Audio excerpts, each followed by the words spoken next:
ये कहानी एक ऐसे लड़के के बारे में है जो 800 सालों तक एक कॉफिन में सोया हुआ था। लेकिन एक दिन जब वो जागता है तो देखता है कि ये दुनिया पूरी तरह से बदल चुकी है। अपने ओवरपावर्ड शक्तियों के बावजूद भी वो अब इस नए समय में एक आम लड़की की तरह इंसानों के साथ खुद मिल के रहने का फैसला करता है। लेकिन तभी उसके साथ कुछ ऐसा हो जाता है जो वीडियो में आगे आपको पता चलेगा। कहानी की शुरुआत एक जबरदस्त एक्शन सीन से होती है। एक भारी भरकम आदमी जिसका नाम है बाजुका अपने कंधे पर एक बड़ी सी गन लेकर बैठा हुआ है। उसके साथ उसका पार्टनर भी है जो पहली नजर में ही एकदम विलेन जैसा दिखता है। ये दोनों सुपर ह्यूमन है जिन्हें म्यूटेंट ह्यूमंस भी कहा जाता है। इनकी टीम का तीसरा सदस्य कंप्यूटर हैकिंग में मास्टर है जो दुश्मनों की सिस्टम को हैक करके उनके सीक्रेट जानकारी चुरा लेता है। ये सभी एक खतरनाक मिशन पर है जिसका खुलासा अभी तक बाकी है। अब टीम का सबसे कूल मेंबर एंट्री करता है, स्नाइपर मैन। उसकी स्पीड इतनी तेज है कि वो बुलेट्स तक को डॉज कर सकता है। अपने एक ही गोली से वो पूरे हेलीकॉप्टर को हवा में उड़ा देता है। लेकिन उनका ये मिशन फेल हो जाता है क्योंकि ये लोग एक खास कॉफिन की तलाश में थे। रात के सीन में कहानी हमारे मेन कैरेक्टर की ओर बढ़ती है जो चांद को देख रहा होता है मानो कुछ गहरे ख्यालों में खोया हो। सुबह शिमू नाम के एक लड़के को दिखाया जाता है जिसके हाथ में प्लास्टर होता है। उसके साथ उसका जिगरी दोस्त मानव भी है। जैसे वो दोनों स्कूल पहुँचते हैं उनकी नजर एक नए स्टूडेंट पर पड़ती है। इसे देखकर सभी लड़के वहाँ पागल हो चुके थे। शिमू को महसूस होने लगता है कि इस नए स्टूडेंट के होते हुए अब उसके पास अटेंशन पाने का कोई मौका नहीं। इसी बीच राय के असिस्टेंट फ्रैंकिस्टान को दिखाया जाता है जो बताता है कि उसका माइंड कंट्रोल प्लान बिल्कुल अच्छे से काम कर रहा है और लोग अपनी पुरानी यादें भूल चुके हैं। तभी हमें एक फ्लैशबैक दिखाया जाता है जहाँ वो नया स्टूडेंट जिसका नाम है M21 असल में राय और फ्रैंकिस्टान के साथ था। उस पर यूनिटी के लोगों ने एक्सपेरिमेंट करके उसे एक मॉन्स्टर में बदल दिया था। लेकिन M21 ने यूनिटी को छोड़ दिया और इसी वजह से अब उसके पास लौटने का कोई जगह नहीं है। तो इसी मौके का फायदा उठा के राय उसे अपनी सिक्योरिटी गार्ड बनने का ऑफर देता है। साथ ही राय खुद भी इस स्कूल में एक स्टूडेंट बनकर एडमिशन लेता है ताकि वो इंसानों के बारे में बेहतर तरीके से जान सके। और धीरे धीरे राय शिमू और मानव का अच्छा दोस्त बन जाता है। और यहाँ हमें पता चलता है कि राय कोई एक आम इंसान नहीं है बल्कि एक नोबलिस्ट है। और नोबलिस्ट क्या होता है ये तो हमें कहानी में आगे पता चलेगा। अब सभी दोस्त लंच करने के लिए कैफेटेरिया पहुँचते हैं जहाँ बाकी लोग खाने पर टूट पड़ते हैं। लेकिन राय बस अपनी चॉपस्टिक से खाने को खूरता रह जाता है मानो उसे कुछ समझ न आ रहा हो। राय कैफेटेरिया में बैठे अपने खाने को खो रहा था। जब उसके दोस्तों ने उसे पूछा कि वो खाना क्यों नहीं खा रहा तो राय मजाक में कहता है, मैं इंतजार कर रहा हूँ इस खाने को मल्टीप्लाई होने के लिए। और ये सुनकर सब उसकी बात पर हंसने लगते हैं। तभी अगले सीन में हमें फ्रैंकिस्टान और M21 को दिखाया जाता है जो छत पर खड़े बातें कर रहे होते हैं। फ्रैंकिस्टान सोच में पड़ जाता है कि समय कितना बदल गया है क्योंकि अब लोगों के दिलों में ज्यादा प्यार और अपनापन दिखता है। तभी पीछे से वहाँ राय आ जाता है और हमें पता चलता है कि राय सदियों से एक कॉफिन में सोया हुआ था और जब वो जागा तो पूरी दुनिया बदल चुकी थी। राय को अब तक समझ नहीं आया कि लोग किस चीज पे इतना बिजी रहता है जिसमें वो बैठकर गेम खेलने लगते हैं। इस बात पर फ्रैंकिस्टाइन हैरान रह जाता है क्योंकि राय असल में मोबाइल फोन की बात कर रहा था और बाकियों की तरह अब उसे भी एक स्मार्टफोन चाहिए। दूसरी ओर M12 भी अब धीरे धीरे इंसानों के बीच खुलना मिलना सीख रहा था। अगले दिन राय को उसका नया फोन मिल जाता है जो बिल्कुल ब्रांड न्यू मॉडल है और इसके दोस्तों ने उसका मोबाइल में अपने नंबर भी सेव कर दिया ताकि वो सबके साथ कांटेक्ट में रह सके। दूसरी तरफ M21 के टीचर्स के साथ भी अच्छा रिलेशन बनता जा रहा था और वो इंसानों को बेहतर समझने लगा था।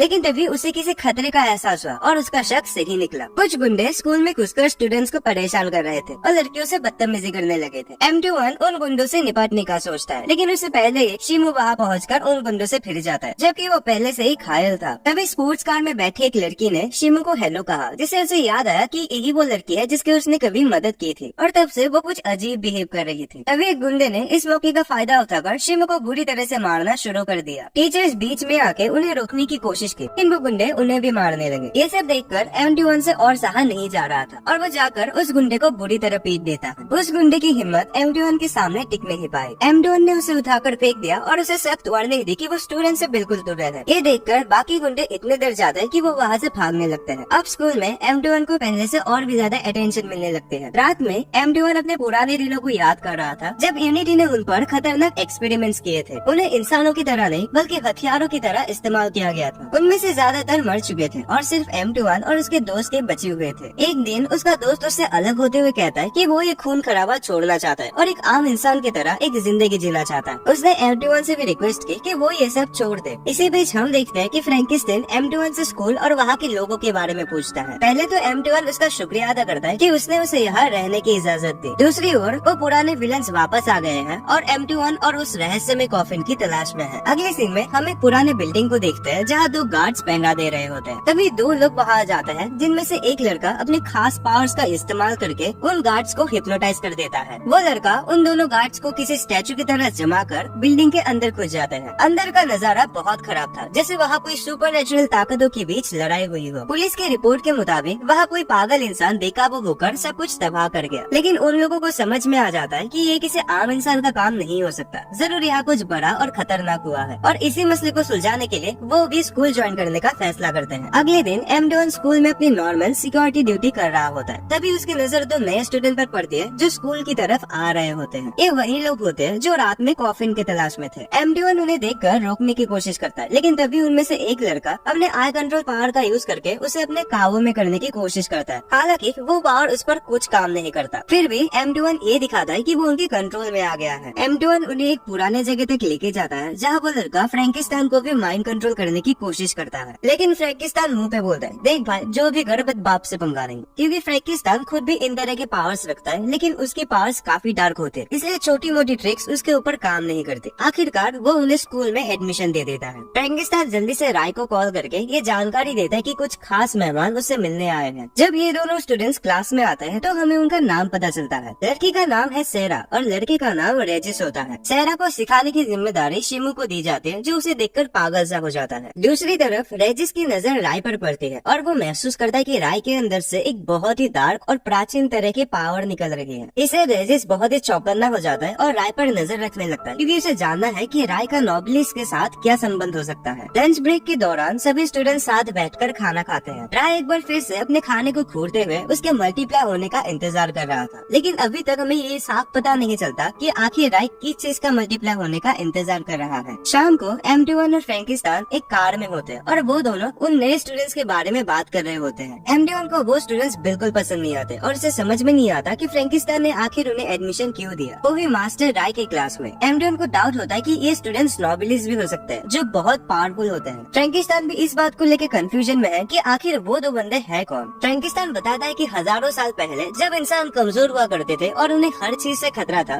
नोबिलिस सबसे ताकतवर माने जाते थे। इंसान उनसे डरते थे, लेकिन नोबिलिस ने इंसानों की रक्षा करने का फैसला किया और धीरे धीरे इंसानों ने उन्हें अपना लीडर मान लिया। आज जो स्टूडेंट स्कूल में आए हैं वो नोबिलिस की नई पीढ़ी हो सकते हैं, जो इंसानों को बचाना चाहते हैं, लेकिन अपने ब्राइड के साथ। रात में राय ने अपने दोस्तों को एक पार्टी के लिए बुलाया था, जिसमें सेरा और रेजिस भी शामिल थे। वहाँ शिमू और मानवों को भी पता चलता है कि M21 असल में राय के घर में रहता है, और क्योंकि सेरा और रेजिस को भी रहने की जगह नहीं मिलती, तो राय उन्हें अपने साथ रखने का फैसला करता है। फ्रैंकिस्टान को इस बात से थोड़ा अजीब लगता है, लेकिन हमेशा की तरह वो अपने मास्टर राय की बात से सहमत हो जाता है। बाद में फ्रैंकिस्टान बर्तन धोने लगता है, जो स्कूल डायरेक्टर होते हुए भी ये काम करना पड़ रहा था। M21 को ये अच्छा नहीं लगता कि डायरेक्टर को ये सब करना पड़ रहा है। सेरा भी ये सब देखती है और उनकी मदद करने की सोचती है, लेकिन क्योंकि वो एक मेहमान है तो वो ऐसा नहीं करती। पर तभी सेरा M21 के हाथों में एक निशान देख लेती है। अगली सुबह सेरा को M21 की असलियत के बारे में पता चल जाता है और रेजिस को भी समझ आ जाता है कि M21 के पास कुछ रहस्य छुपे हुए हैं। शाम को जब M21 अपना काम खत्म करके जाने लगता है तो रास्ते में रेजिस उसे टकराता है। M21 उसे इग्नोर करने की कोशिश करता है, लेकिन रेजिस उसे पूछता है कि आखिर वो एक मॉन्स्टर होने के बावजूद भी इंसानों के साथ गुलामी क्यों कर रहा है। ऐसा इसलिए क्योंकि उसने अपनी इंसानियत खो दी थी पावर्स के लिए। तभी राय और उसके दोस्त वहाँ से जा रहे होते हैं कि कुछ गुंडे आकर उन पर हमला कर देते हैं। दूसरी ओर रेजिस M21 से उस पिछले बिल्डिंग के तबाही की वजह पूछता है। M21 इसे एक मामूली हादसे की तरह बताकर टालने की कोशिश करता है, लेकिन रेजिस चालाकी से उसे कॉफिन के बारे में भी पूछने लगता है। ये सुनकर M21 को हैरानी होती है कि रेजिस भी उसी कॉफिन के पीछे है, जिसके बारे में वो खुद भी ज्यादा नहीं जानता। M21 सोचता है कि शायद उस कॉफिन से नोबिलिस पहले से ही बाहर निकल चुका है। इस कॉफिन में इतनी ताकत होती है कि कोई भी उसके आगे नहीं टिक सकता, और ये कॉफिन यूनियन के हाथों नहीं लगनी चाहिए। M21 ने रेजिस को ये बताया कि कॉफिन के पीछे जो भी था वो मर चुका है और अब वो कॉफिन भी गायब हो गया है। मगर रेजिस को ये बात हजम नहीं होती और वो M21 पर हमला कर देता है। M21 उसके अटैक को डॉज कर लेता है, लेकिन रेजिस उसे उठाकर दूर फेंक देता है। तभी उसे महसूस होता है कि सेरा खतरे में है और वो जल्दी से वहाँ से निकल जाता है। यहाँ शिमू अपने दोस्तों के साथ गुंडों की बॉस के पास पहुँच जाता है। शिमू अब पहले से बहुत ताकतवर हो चुका है और उन गुंडों को धूल चटाने लगता है। वो किसी भी गुंडे को अपने दोस्तों के पास नहीं आने देता। तभी एक गुंडा शिमू पर गोली चलाने वाला होता है, लेकिन अचानक M21 वहाँ आकर उसे बचा लेता है और वो गुंडे वहाँ से भाग जाते हैं। इसके बाद सभी वापस घर की ओर जाने लगते हैं। रास्ते में M21 और रेजिस इंसानों के बारे में बात करने लगते हैं। रेजिस के मुताबिक इंसान अब बदल चुके हैं और वो अपनी रक्षा अब खुद कर सकते हैं। वो पहले जैसे कमजोर नहीं रहे। M21 इस बात से थोड़ा